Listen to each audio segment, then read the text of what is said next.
नमस्कार दोस्तों, एजुकेशन 24 में आपका स्वागत है। दोस्तों आज के इस वीडियो में मैं आपको ज्योग्राफी के एक बहुत ही इंपॉर्टेंट क्वेश्चन का हेडिंग बना करके दिखाऊंगा और बताऊंगा कि हेडिंग कैसे बनाया जाता है। तो आप इस वीडियो को पूरा अंत तक जरूर देखिएगा, क्योंकि इस वीडियो से आपको बहुत कुछ सीखने को मिलेगा जो कि बी एग्जाम में काम करेगा। तो आइए देर न करते हुए वीडियो को शुरू करते हैं और प्रश्न का हेडिंग बना करके सीखते हैं। दोस्तों बी एग्जाम में किसी भी क्वेश्चन का हेडिंग बनाने के लिए आपको क्या करना है कि सबसे पहले क्वेश्चन को पढ़ना है और पढ़ करके समझने की कोशिश करना है कि क्वेश्चन के अंदर क्या पूछा जा रहा है। क्योंकि जब तक आप क्वेश्चन को पढ़ेंगे नहीं, समझेंगे नहीं, तब तक ना तो आप उस क्वेश्चन का हेडिंग बना पाएंगे और नहीं आप उस क्वेश्चन का आंसर लिख पाएंगे। तो सबसे पहले क्वेश्चन को पढ़ना है और पढ़ करके समझना है। उसके बाद दूसरे स्टेप में क्या करना है कि क्वेश्चन के अंदर देखना है कि कौन कौन से पॉइंट दिया हुआ है जिसका इस्तेमाल करके आप हेडिंग बनाएंगे। जैसे दोस्तों यहाँ पे आपका जियोग्राफी का क्वेश्चन दिया हुआ है। अगर आपको इस क्वेश्चन का हेडिंग बनाना होगा या फिर इस क्वेश्चन का आंसर लिखना होगा, तब आप क्या करेंगे, सबसे पहले क्वेश्चन को पढ़ेंगे, पढ़ करके समझेंगे। उसके बाद दूसरे स्टेप में क्वेश्चन के अंदर पॉइंट को देखेंगे और तीसरे स्टेप में क्वेश्चन का हेडिंग बनाएंगे। तो आइए दोस्तों बिना किसी देरी के हम लोग शुरू करते हैं और क्वेश्चन का हेडिंग बना करके देखते हैं। यहाँ पे दोस्तों क्वेश्चन दिया हुआ है, सक्रियता सिद्धांतों की आलोचनात्मक व्याख्या करते हुए क्रियाशीलता सिद्धांत के बारे में बताइए। यानी कि क्वेश्चन के अंदर सबसे पहले सक्रियता सिद्धांतों के बारे में पूछा जा रहा है कि सक्रियता सिद्धांत क्या होता है। उसके बाद दोस्तों आगे कह रहा है कि सक्रियता सिद्धांतों की आलोचनात्मक व्याख्या कीजिए। यानी कि सक्रियता सिद्धांत क्या होता है, सक्रियता सिद्धांत की आलोचना करना है। आलोचना मतलब कमियां निकालना है। यानी कि सक्रियता सिद्धांत की क्या कमियां हैं, यहाँ पे दोस्तों सक्रियता सिद्धांत की आलोचना करना है, उनकी कमियों को निकालना है। और यहाँ पर दोस्तों आगे पूछा जा रहा है कि क्रियाशीलता सिद्धांत के बारे में बताइए। यानी कि क्वेश्चन के अंदर सक्रियता सिद्धांत के बारे में पूछा जा रहा है और आगे क्रियाशीलता सिद्धांत के बारे में ही पूछा जा रहा है। तो यहाँ पर दोस्तों हम लोगों ने क्वेश्चन को पढ़ करके समझ लिया कि क्वेश्चन के अंदर सक्रियता सिद्धांत के बारे में पूछा जा रहा है, सक्रियता सिद्धांत की आलोचना करने के लिए कहा जा रहा है और क्रियाशीलता सिद्धांत के बारे में पूछा जा रहा है। अब दोस्तों दूसरे स्टेप में हम लोग क्या करेंगे, दूसरे स्टेप में यहाँ पे दोस्तों हम लोग क्वेश्चन के अंदर पॉइंट को देखेंगे। तो यहाँ पर दोस्तों इस क्वेश्चन के अंदर पॉइंट की बात की जाए तो यहाँ पर दोस्तों आपका पहला पॉइंट हो जाएगा सक्रियता सिद्धांत। क्योंकि दोस्तों क्वेश्चन में सक्रियता सिद्धांत के बारे में पूछा गया है, तो यहाँ पर दोस्तों आपका पहला पॉइंट हो जाएगा सक्रियता सिद्धांत। अब दोस्तों दूसरे पॉइंट की बात की जाए तो यहाँ पर दोस्तों आपका दूसरा पॉइंट हो जाएगा आलोचनात्मक व्याख्या। क्योंकि दोस्तों क्वेश्चन में आलोचनात्मक व्याख्या करने के लिए कहा गया है, तो यहाँ पर दोस्तों आपका दूसरा पॉइंट हो जाएगा आलोचनात्मक व्याख्या। अब दोस्तों तीसरे पॉइंट की बात की जाए तो यहाँ पर दोस्तों आपका तीसरा पॉइंट हो जाएगा क्रियाशीलता सिद्धांत। क्योंकि दोस्तों क्वेश्चन में क्रियाशीलता सिद्धांत के बारे में पूछा गया है, तो यहाँ पर दोस्तों आपका तीसरा पॉइंट हो जाएगा क्रियाशीलता सिद्धांत। तो देखा जाए दोस्तों तो इस क्वेश्चन के अंदर आपका टोटल 3 पॉइंट दिया हुआ है जिसका इस्तेमाल करके हम लोग हेडिंग बनाएंगे। तो यहाँ पे दोस्तों हम लोगों ने सबसे पहले क्वेश्चन को पढ़ करके समझ लिया। उसके बाद दूसरे स्टेप में क्वेश्चन के अंदर पॉइंट को भी देख लिया। अब दोस्तों तीसरे स्टेप में क्या करेंगे, तीसरे स्टेप में हम लोग इस क्वेश्चन का हेडिंग बनाएंगे।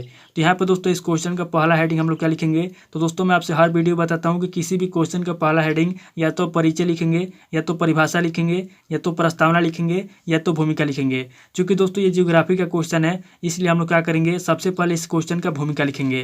तो यहाँ पर दोस्तों हम लोग क्या करेंगे, यहाँ पर दोस्तों हम लोग पहला पॉइंट देंगे और यहाँ पर दोस्तों पहला पॉइंट देके क्या करेंगे, सबसे पहले हम लोग इस पूरे क्वेश्चन का भूमिका लिखेंगे। तो यहाँ पर दोस्तों हमारा पहला हेडिंग हो जाएगा भूमिका। तो हम लोग क्या करेंगे दोस्तों, इस क्वेश्चन का भूमिका लिखेंगे। तो यहाँ पर दोस्तों हमारा भूमिका हो गया। अब दोस्तों यहाँ पे हम लोग क्या करेंगे, यहाँ पे दोस्तों हम लोग दूसरा पॉइंट देंगे और यहाँ पे दोस्तों दूसरा पॉइंट देकर हम लोग दूसरा हेडिंग क्या लिखेंगे। तो यहाँ पे दोस्तों हम लोग दूसरा हेडिंग लिखने के लिए क्या करेंगे, यहाँ पे हमारा जो पहला पॉइंट दिया हुआ है सक्रियता सिद्धांत, यहाँ पे हम लोग क्या करेंगे कि सक्रियता सिद्धांत को ले लेंगे और सक्रियता सिद्धांत को लेकर के हम लोग लिखेंगे दूसरे हेडिंग में सक्रियता सिद्धांत का अर्थ। तो यहाँ पे दोस्तों हमारा दूसरा हेडिंग हो जाएगा सक्रियता सिद्धांत का। यहाँ पे दोस्तों हम लोग लिखेंगे सक्रियता सिद्धांत का अर्थ। यानी कि सक्रियता सिद्धांत का क्या अर्थ होता है, यहाँ पे दोस्तों हम लोग लिखेंगे दूसरे हेडिंग में सक्रियता सिद्धांत का अर्थ। यानी कि सक्रियता सिद्धांत का क्या अर्थ होता है, यहाँ पे दोस्तों दूसरे हेडिंग में हम लोग सक्रियता सिद्धांत का अर्थ लिखेंगे।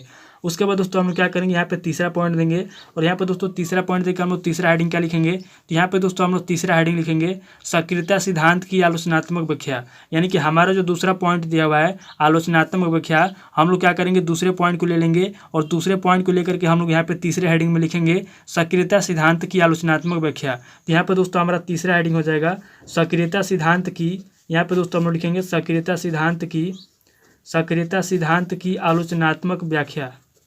सक्रियता सिद्धांत की आलोचनात्मक, यहाँ पर दोस्तों हम लोग लिखेंगे सक्रियता सिद्धांत की आलोचनात्मक व्याख्या। यानी कि जो सक्रियता सिद्धांत है उसकी यहाँ पे व्याख्या करना है, आलोचनात्मक व्याख्या करना है।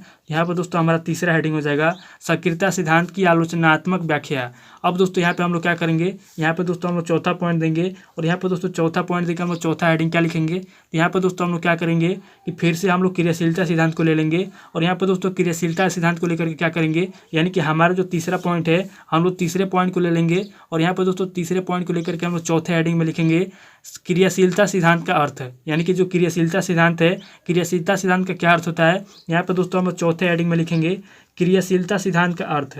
यहाँ पर दोस्तों हमारा चौथा हेडिंग हो जाएगा क्रियाशीलता सिद्धांत। क्रियाशीलता सिद्धांत का क्या अर्थ होता है, यहाँ पर दोस्तों हम लोग लिखेंगे क्रियाशीलता सिद्धांत का अर्थ। तो यहाँ पर दोस्तों हमारा चौथा हेडिंग हो जाएगा क्रियाशीलता सिद्धांत का अर्थ।